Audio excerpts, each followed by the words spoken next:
The shuttle shook as it passed through the docking clamps of Station Urha 9. Hana pressed her face against the small window and watched the massive ring station swallow her ship like a whale swallowing a fish.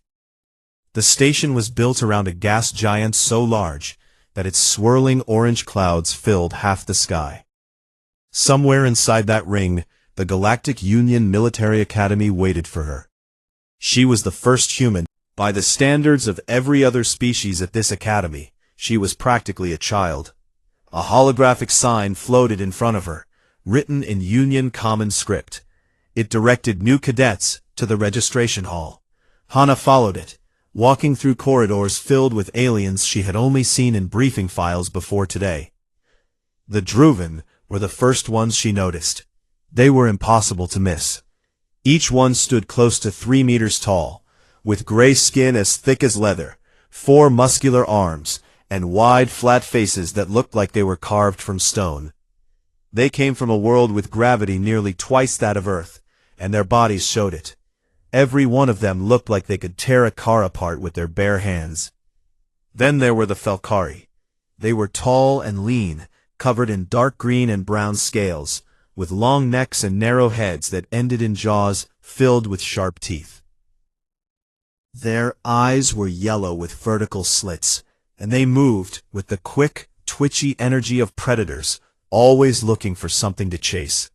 They were fast, faster than anything on Earth. And finally, the Torvan. They were the ones that made Hana's skin crawl, though she would never admit it. They were insectoids, nearly 2 meters tall, with hard black and brown chitin covering their bodies like natural armor. They had 4 legs and 2 arms, and they moved in perfect coordination with each other, always in groups of 3 or 4, their heads clicking and turning in unison. They fought as hive groups, sharing some kind of chemical communication that let them act as one. Hana walked past all of them. Some stared. Most did not even look at her. She was too small to notice. At the registration hall, a bored-looking Felkari clerk scanned her wrist chip and assigned her a bunk number. When he saw her species listed on the screen, he paused. His yellow eyes flicked down to her, then back to the screen. "Human," he said, like he was tasting a strange food. "First one." "Yes," Hana said. He made a sound that might have been a laugh or might have been a cough. "Good luck, small one." Hana took her bunk assignment and walked away without another word. Her quarters were on the lower level, a narrow room with 2 beds stacked on opposite walls. The ceiling was too high, and the bed was too long, clearly made for someone with a much bigger body. Her bunkmate had already arrived. He was a Felkari, younger than most, with scales that were more green than brown, and a thin scar running across his snout. He was sitting on the lower bed, reading something on a datapad. When Hana walked in, he looked up and blinked his yellow eyes slowly. "You are the human," he said. "Yoon Hana," she said, dropping her bag on the upper bed. She had to jump slightly to reach it. He watched her climb up to her bed, with the kind of careful attention that all Felkari seemed to have. "I have read about your species. You are from a heavy world, yes? Not as heavy as the Druven home, but heavy." "Heavy enough," Hana said. Risho tilted his head. "I do not mean to be rude, but I must be honest with you. The others here will not be kind to you. Humans are new to the Union, only 6 years. Most species here have been part of the Union for centuries. They see humans as—" He searched for the right word. "Soft." "Soft," Hana repeated. "Your skin tears easily. Your bones break. You are slow compared to Felkari, weak compared to Druven, and you fight alone, not in groups like the Torvan. On paper, you are the weakest species ever admitted to this academy." He paused. "I am sorry. I thought you should know what they are saying." Hana looked at him for a moment, then she nodded. "I appreciate the honesty." She lay back on her bed and stared at the ceiling. From her bag, She pulled out a small communicator and typed a message to Earth. The signal would take 11 minutes to reach her brother, and 11 minutes for his reply to come back. She typed simply, "I am here. They think I am weak." 22 minutes later, the reply came from Yoon Tae-sik. Her brother had spent 15 years in Earth's Special Forces before a bad injury forced him to retire. He had trained Hana since she was old enough to make a fist. He had pushed her harder than any drill instructor ever would, because he knew that where she was going, there would be no second chances. His message was short, the way he always was. Let them talk. When the time comes, do not hold back.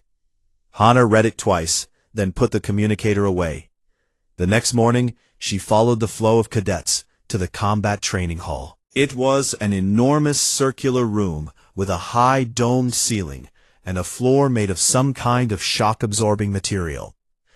Seats rose in tiers around the edges, like a coliseum. At the center stood Instructor Gorvan, a Druvan veteran with scars running across 2 of his forearms and 1 eye that had been replaced with a glowing red prosthetic. He looked at the cadets filing in. When his real eye landed on Hana, it stayed there for a moment longer than necessary. His expression did not change, but something in the way his jaw tightened told her everything she needed to know. He did not want her here. Hana took her place in the line of cadets. She was shorter than every single one of them. A Druvan to her left looked down at her the way a person might look at an insect on their kitchen counter.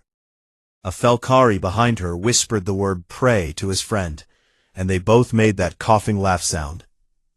Hana stood straight. She kept her face empty, and she watched. She watched how the Druvan shifted their weight, always leaning slightly forward because of their top-heavy build. She watched how the Felkari could not stay still, their muscles twitching, always ready to sprint. She watched how the Torvans stood in clusters, never alone, their heads turning in sync. She catalogued every movement, every habit, every weakness. They looked at her and saw something small and soft and breakable. She looked at them and began making a list. The first week at the academy was all classrooms and screens, combat theory, battlefield tactics, and the one class that Hana cared about most, xenophysiology, the study of alien bodies.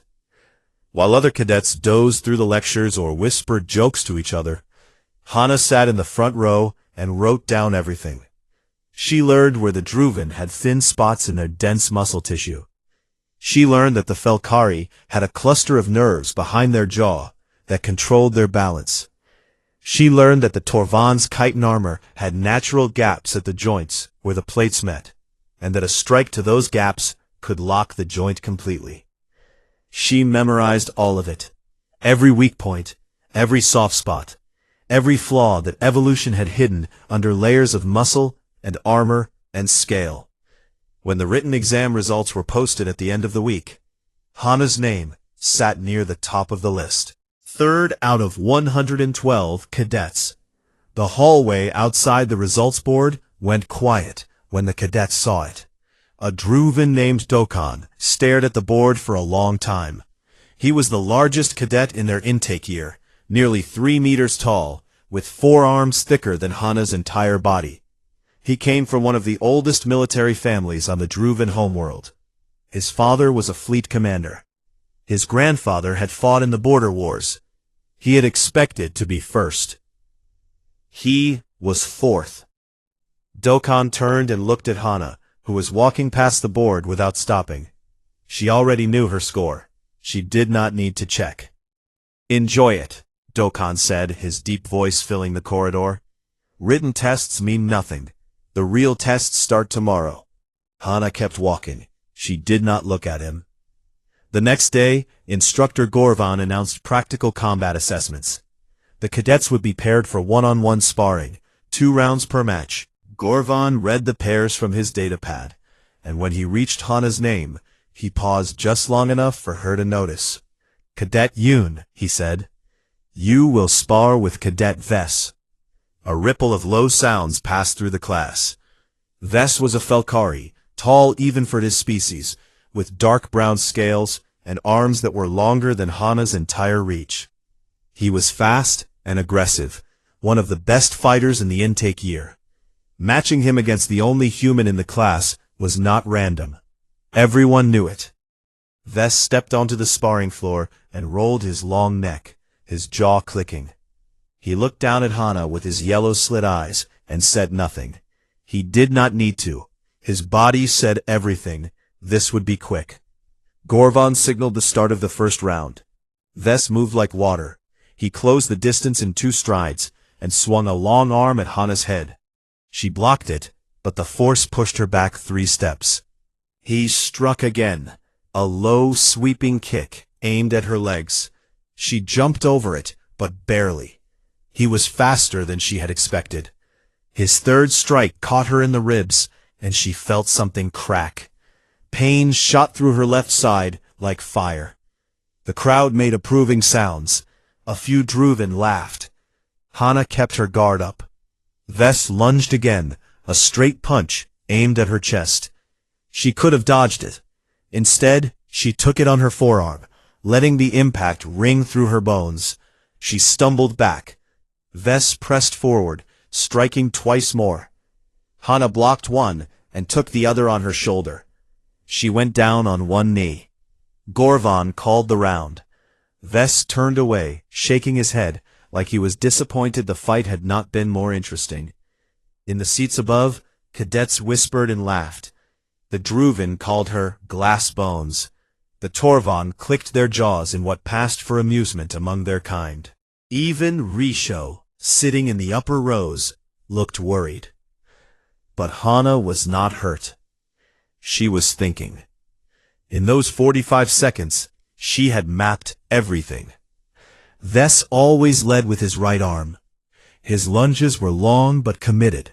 Once he started moving forward, he could not change direction quickly. His balance shifted to his front leg when he struck, leaving his back leg exposed. And his neck, that long Felkari neck, dropped forward slightly every time he attacked, bringing that nerve cluster behind his jaw just a little bit closer. The second round began. Ves came in fast, the same opening lunge, the same right arm leading. This time Hana did not block. She stepped left, just barely outside the arc of his arm, and let it pass over her shoulder. Before he could pull back, she grabbed his wrist, stepped under his arm, and twisted. Ves hissed in surprise. His body followed the twist, his momentum carrying him off balance. Hana dropped low, hooked her leg behind his front knee, and pulled. He went down hard, his back hitting the floor with a sound like a slap. Before he could roll, Hana was on him. She slid around to his back, locked her legs around his torso, and wrapped her right arm around his neck. Her forearm pressed directly against the nerve cluster behind his jaw. Ves thrashed. He was stronger than her by far, but the position gave him no leverage. His claws scraped at her arm, tearing her sleeve, drawing thin lines of blood. She did not let go. 12 seconds later, Ves's body went limp. Not unconscious, but his balance system had shut down. He could not tell which way was up. He tapped the floor with his palm, the signal for surrender. Hana released him and stood up.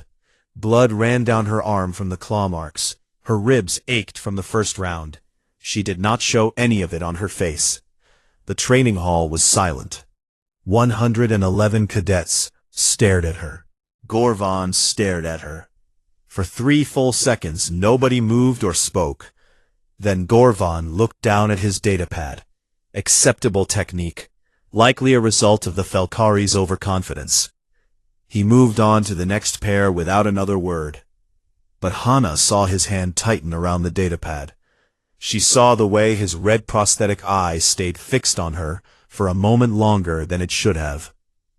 After class, Hana was walking through the corridor toward her quarters when she felt the floor vibrate with heavy footsteps behind her. She did not need to turn around to know who it was. Dokkan stepped in front of her, blocking the entire width of the corridor with his massive body. 2 Torvan cadets stood behind her, their chitin-covered moddies clicking softly. She was boxed in. Dokkan bent down, bringing his flat gray face closer to hers. His breath smelled like copper. "That was a trick," he said.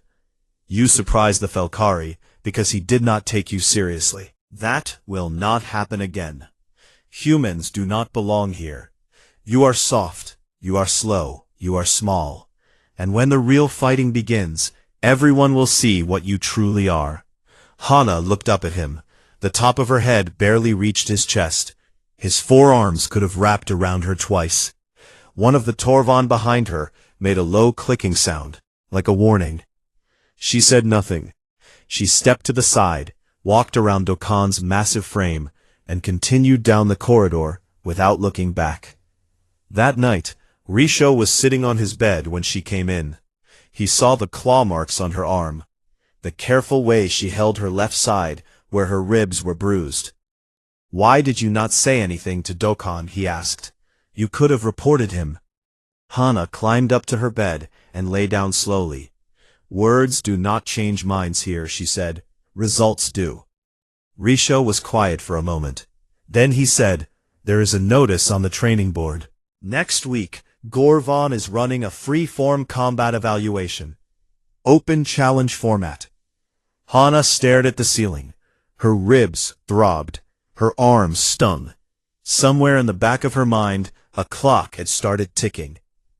"Good," she said, and closed her eyes. The days before the free-form evaluation passed slowly, and Hana used every single hour. During the day, she sat through classes and kept her head down. She answered questions only when called on. She ate alone in the mess hall, at a small table in the corner where the seats were the only ones built close to human size. She did not talk to anyone except Risho, and even with him, she kept her words short. But at night, when the training halls were empty, Hana worked.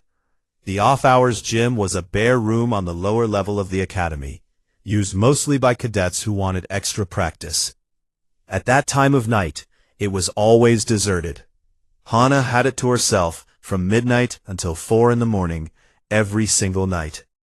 She ran drills, not the drills the academy taught, but the ones her brother Tasik had burned into her muscles since she was 12 years old. Krav Maga strikes designed to end fights in seconds. Hapkido joint locks that used an opponent's strength against them. Wrestling takedowns that could put someone twice her weight on the ground. And something she had been building on her own since arriving at the academy. Adapted techniques designed for alien bodies. She had studied the xenophysiology textbook until she could draw every species' anatomy from memory. She knew exactly where to strike a Druvan to bypass their thick muscle. She knew the angle needed to lock a Torvan's joint through the gap in their chitin armor. She knew how much pressure it took to activate the nerve cluster behind a Felkari's jaw. She practiced each technique hundreds of times against the training dummies, adjusting the dummy's size and resistance to match each species. Her knuckles bled, her shins bruised.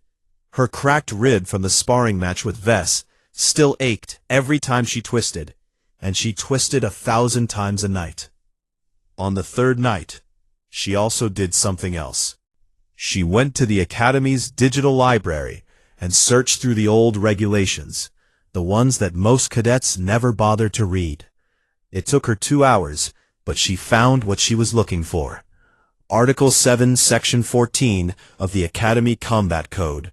The Circle Challenge. It was an old rule, written centuries ago, meant for a time when the Academy tested its most elite cadets by putting them against multiple opponents at once. The rule stated that any cadet could face a group challenge in a formal combat setting, and that the results would be recorded as an official evaluation.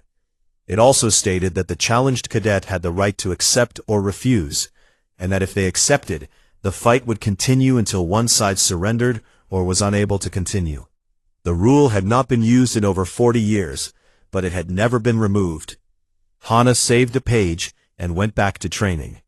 On the morning of the freeform evaluation, the combat training hall was full. Every seat in the tiered rows was taken.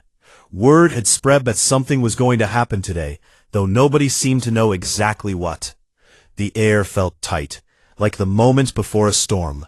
Instructor Gorvan stood in the center of the floor, his forearms crossed over his broad chest. His red prosthetic eyes swept across the assembled cadets. He called out names one by one, running through standard challenge matches. 2 cadets would step forward, fight, and step back. The matches were unremarkable. A Druvan beat another Druvan. A Felkari outran a Torvan. The crowd watched with mild interest. Then Gorvan looked at his datapad and called out, "Cadet Yoon." Hana stood and walked down to the center of the floor. She was wearing the standard academy training uniform, which was slightly too large for her. Her hair was pulled back tight. The claw marks on her arm from Ves had healed into thin white scars. She stood at attention and waited. Before Gorvan could assign her an opponent, a heavy footstep echoed through the hall. Dokkan walked out of the front row and onto the floor. He was enormous, even by Druvan standards. His gray skin seemed to absorb the light. His forearms hung loose at his sides, each one thick with muscle. Behind him, 6 more cadets followed. 3 Druvan, 2 Felkari, 2 Torvan. They spread out slowly, forming a wide circle around Hana. Each one of them was at least a head taller than her. Most were 2 or 3 heads taller. The Torvan clicked their jaws in that synchronized way, their chitin armor catching the light. The Felkari crouched slightly, their tails twitching. The Druvan cracked their knuckles, all 4 hands at once. 7 against 1. The hall went completely quiet. In the upper rows, cadets leaned forward. Some looked excited. Some looked uncomfortable. A few looked sick. Dokkan's deep voice carried across the silent room. "We wish to formally test whether the human cadet is fit to stand among warriors of the Galactic Union. This is a proper evaluation of her abilities." He looked at Gorvan. With the instructor's permission. Every eye turned to Gorvan. The old Druvan stood still, his scarred face unreadable. He looked at Dokkan. He looked at the 7 cadets forming the circle. He looked at Hana, standing in the center, small and alone. He said nothing. He did not stop it. He simply stepped back to the edge of the floor, giving the circle more room. In the 3rd row, Raisho shot to his feet. His green scales were flushed dark with anger. "This is not fair," he called out. 7 against 1 is not an evaluation. It is... Hana turned her head slightly and caught Raisho's eye. She gave a small, almost invisible shake of her head. "No." Raisho stared at her. Then slowly, he sat back down. His clawed hands gripped the edge of his seat so hard that the metal bent. Hana turned back to face the circle. 7 aliens surrounded her. The smallest of them was a Felkari, who weighed twice what she did. The largest was Dokkan, who could have lifted her off the ground with one arm. They were faster, stronger, tougher, and more heavily built than her, in every measurable way. And they were afraid. Hana could see it. It was small, and most of them were hiding it well, but it was there. A slight hesitation in the way the Torvan shifted their weight. A tiny widening of the Felkari's slit pupil eyes. Even Dokkan, for all his size and anger, had not moved yet. None of them had. They were waiting for someone else to go first. Because somewhere in the back of their minds, in the oldest part of their brains, that still remembered what it was like to be prey, they knew something was wrong. The human was not panicking. The human was not begging. The human was not trying to run. The human was standing in the middle of 7 killers, and she looked calm. Hana rolled her shoulders. She cracked her neck, first one side, then the other. The sound echoed in the silent hall. She flexed her hands open and closed, and then she let them hang loose at her sides. She looked at Dokkan. She looked at each of the 7 in turn, meeting their eyes one by one. Then she spoke in a voice that was quiet, but carried to every corner of that enormous room. Do you want to come one at a time, or all together? The silence that followed was the loudest sound Hana had ever heard. It lasted 3 seconds. Then Dokkan roared and charged, and the circle collapsed inward. Hana dropped into her fighting stance, low and balanced, her weight on the balls of her feet. Her eyes were sharp and bright and absolutely without fear. The floor trembled under the weight of 7 bodies rushing toward her. She exhaled once, slowly, and then she moved. 7 bodies rushed at her from all sides, and Hana did the one thing none of them expected. She did not back away. She ran forward, straight at the gap between a Felkari and a Torvan on her left side. The Felkari swiped at her with clawed hands. Hana dropped into a slide, passing under the strike, and came up behind the Felkari before the alien could turn. She drove her elbow into the back of his knee. The Felkari's leg buckled and he stumbled forward, crashing directly into the Torvan who was charging from the other side. They went down together in a tangle of scales and chitin. 2 down, temporarily, 5 still coming. Hana did not stop moving. She had learned that from Tasik years ago.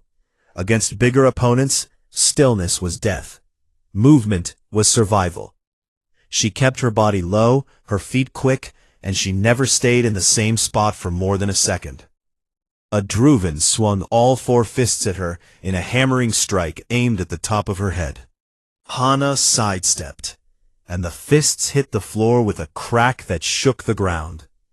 Before the Druvan could pull his arms back, she grabbed his lower left wrist with both hands and twisted hard, using her entire body weight as leverage. She drove her knee into the soft tissue just above his hip, where the dense Druvan muscle was thinnest. The Druvan grunted in pain and his grip loosened. She shoved him sideways into the path of another Druvan who was coming in from behind. The 2 Druvan collided. The crowd in the seats above gasped.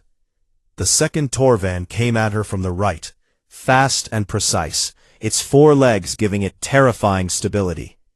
It swung an armored arm at her torso. Hana could not dodge it completely. The chitin-plated forearm caught her across the side, and she felt the impact deep in her bones.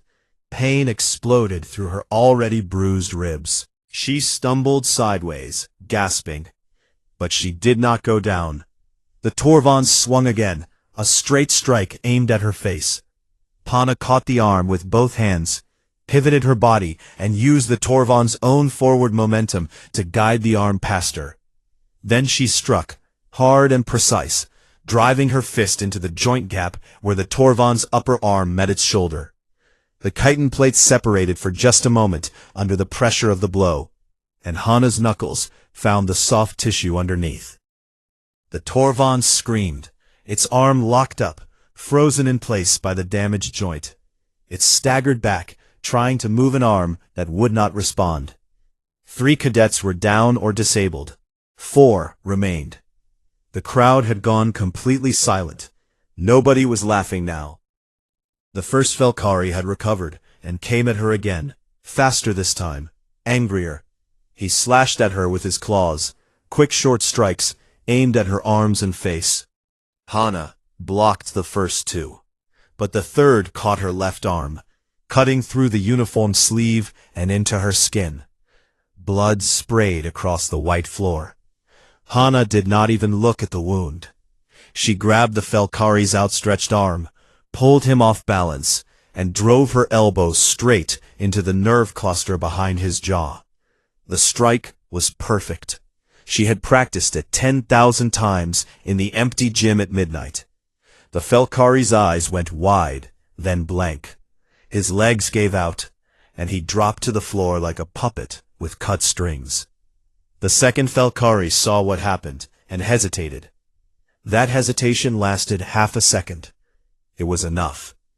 Hana closed the distance, before he could react, ducked under his guard, and threw a low kick into the side of his knee. The joint bent the wrong way with a sick popping sound. The Felkari screamed and went down, clutching his leg. 5 down, 2 remaining. Hana stood in the center of the floor, breathing hard. Blood ran freely down her left arm. Her ribs sent sharp pain through her body with every breath. A bruise was already forming across her right side, where the Torvan had hit her. Her knuckles were split and swollen, and she was still standing. The last Druvan, one of Dokkan's followers, took a step back. He looked at the 5 bodies on the floor around them. He looked at the small human woman with blood on her arm and fire in her eyes. He looked at Dokkan. Dokkan had not moved since the start. He had stayed back, watching, waiting. His strategy had been simple. Let the others tire her out, wear her down, and then finish her when she was weak. But she was not weak. She had just torn through 5 of the strongest cadets in the intake year in under 2 minutes, and she was still on her feet. "Go," Dokkan said to the last Druvan. The Druvan charged. He was big and fast, and he threw a 4-armed combination that would have crushed a normal opponent. Hana could not dodge all of it. 2 of the strikes connected, one to her shoulder, one to her thigh. She felt her shoulder go numb, and her leg nearly gave out. But humans were not built for single moments of power. They were built to last. They were built on a world where the hunters chased their prey for hours, for days, across open plains, under a burning sun. They did not win by being the fastest or the strongest. They won by being the last one still moving when everything else had stopped. Hana took the hits. She staggered, and then she came back. She hooked her foot behind the Druvan's ankle and pulled while shoving his chest with both hands. He was off balance from his own attack, and the combination of the pull and the shove tipped him backward. He crashed onto the floor with a sound like thunder. Before he could rise, Hana dropped her knee onto his lower right arm, pinning it, and drove her fist into the pressure point just below his collarbone. The Druvan's eyes rolled back, and his body went limp. 6 down. Hana stood up slowly. The entire left side of her body was screaming. Her arm dripped blood onto the floor. Her shoulder hung slightly wrong. She was limping on her left leg. She looked at Dokkan. He looked at her. The hall was so quiet that Hana could hear her own heartbeat.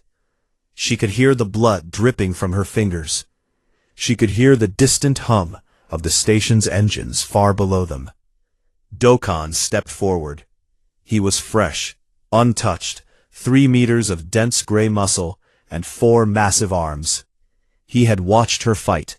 He had studied her techniques. He knew what she was going to do. It did not matter.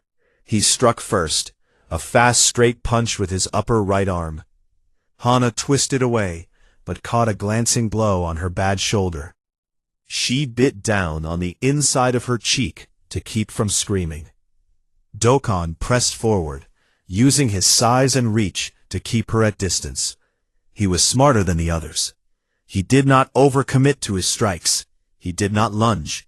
He kept his balance centered and his 4 arms working in rotation, creating a wall of fists that Hana could not get through. So she stopped trying to get through it. She went under it. Hana dropped low, almost to the floor, and drove forward like a wrestler shooting for a takedown. She hit Dokkan at the waist, below his center of gravity. He was enormously heavy, but she was not trying to lift him. She was trying to move his base. She hooked both arms around his right leg and pulled while driving her shoulder into his hip. Dokkan stumbled. Just 1 step. It was enough. Hana spun behind him, jumped, and wrapped her arm around his thick neck. Her legs locked around his torso, and she squeezed. She was pressing on the blood vessels, not the airway. It was the same chokehold she had used on Vess, scaled up for a Druvan's body. It would take longer. It would take everything she had left. Dokkan thrashed. He reached back with all four arms, trying to grab her, trying to peel her off. His fingers caught her uniform and tore it. His nails scraped her skin. He spun, trying to shake her loose. Hana held on. Her vision was going gray at the edges. Her arms burned like they were on fire. Blood from her wounded arm smeared across Dokkan's gray skin.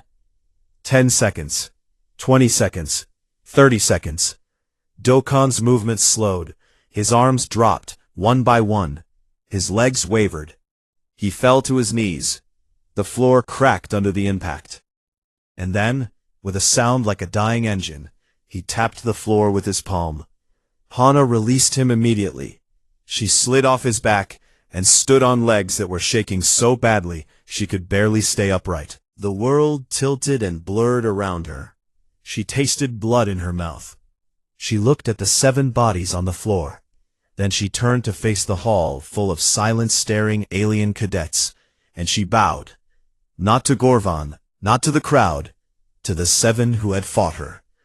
Then she straightened up, walked back to her place in line, and stood at attention. Blood dripped steadily from her arm onto the white floor. Her breathing was ragged. Her left eye was starting to swell shut. She stood at attention, and she did not fall. The entire hall stared at Instructor Gorvan. The old Druvan's face was unreadable, but Hana could see something she had never seen on him before. His hands were trembling. He looked at his datapad, tapped it once, and said in a voice that was almost steady, "Adequate." He moved on to the next match. Every eye in the room was still on the small bleeding human, standing perfectly still in the line of cadets, refusing to fall down. 3 weeks passed. Hana's arm healed into a clean scar that ran from her elbow to her wrist. Her ribs still ached in the mornings, and her left shoulder clicked when she raised it above her head.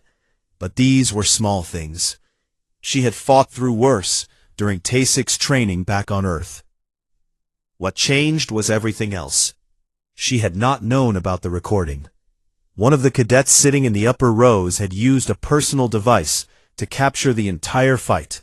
From the moment the 7 cadets formed the circle to the moment Dokkan's palm hit the floor. The recording had been uploaded to the Union's public network that same night. Within 48 hours, it had been viewed 200 million times. Within a week, the number was in the billions. Beings on worlds that Hana had never heard of were watching a 163-centimeter human woman take down 7 elite alien cadets. The video had been shared, copied, analyzed, slowed down, and broken apart frame by military analysts, combat instructors, and ordinary citizens across dozens of star systems. The Galactic Union's Military Advisory Council called an emergency session. The topic was listed simply as Human Combat Assessment. But everyone who attended knew what it really meant. They were scared. Classified Earth military records were open to Union analysts for the first time. The analysts, most of them from species that had been spacefaring for thousands of years, sat in quiet rooms and read about humanity's history.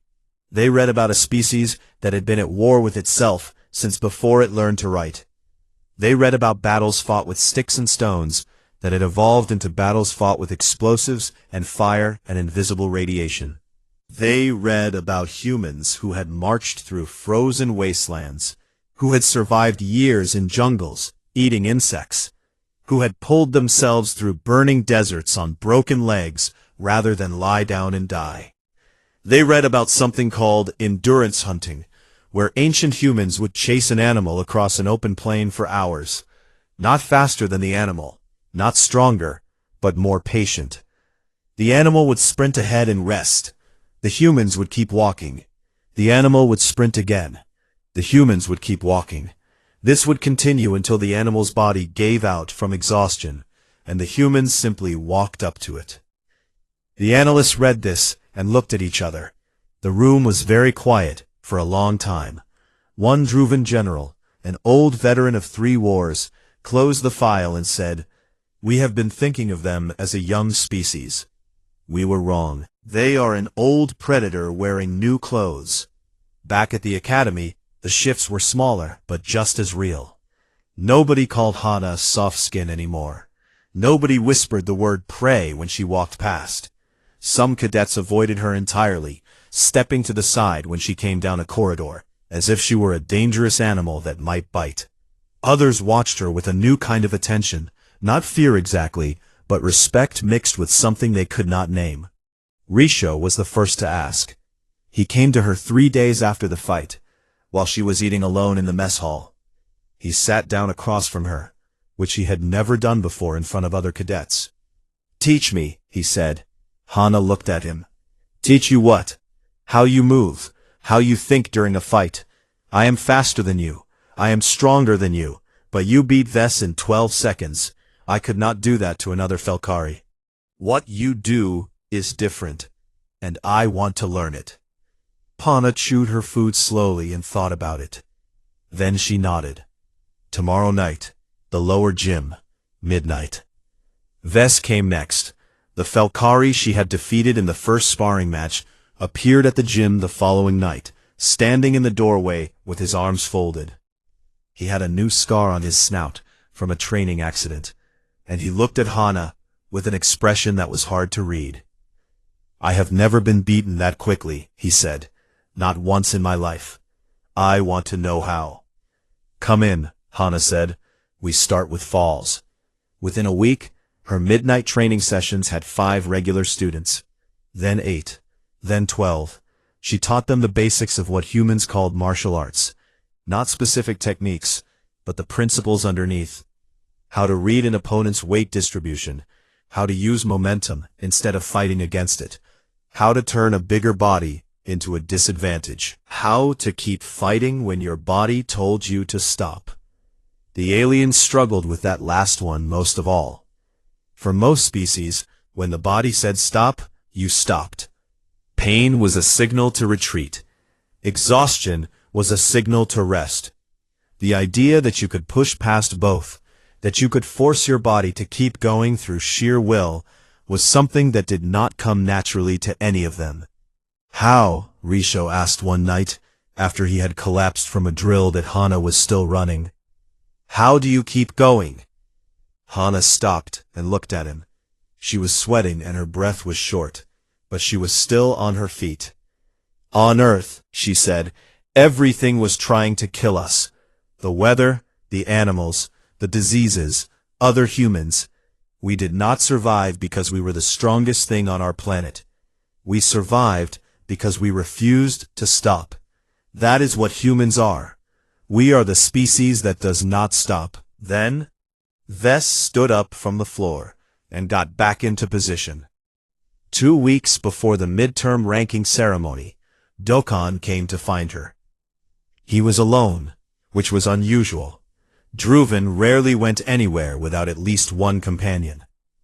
He found Hana in the library, reading a tactical manual on fleet engagements. He sat down across from her, and the chair groaned under his weight. For a long time, he said nothing. Hana did not speak either. She waited. Finally, Dokkan reached into a pouch on his belt and pulled out a small object. It was a stone, dark gray, roughly the size of Hana's thumb, carved with deep lines that formed a pattern she did not recognize. He placed it on the table between them. "This is a war token of my clan," he said. His voice was low, almost quiet, which sounded strange coming from a being his size. "It is given only to someone you consider a worthy rival. Someone who has proven their strength against you in honest combat. In 300 years, my family has given out 4.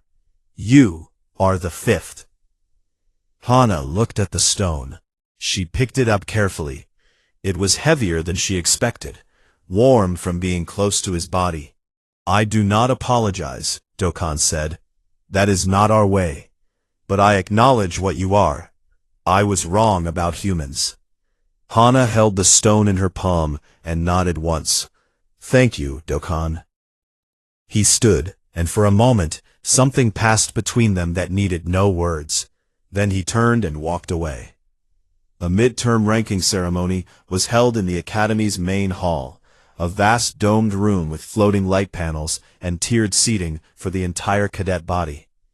Instructor Gorvan stood at the central podium, his scarred face lit by the blue glow of his datapad. He read the rankings from the bottom up. Names and scores echoed through the hall. Cadets sat straight or slumped, depending on where they fell. When he reached the top 10, the room grew tense.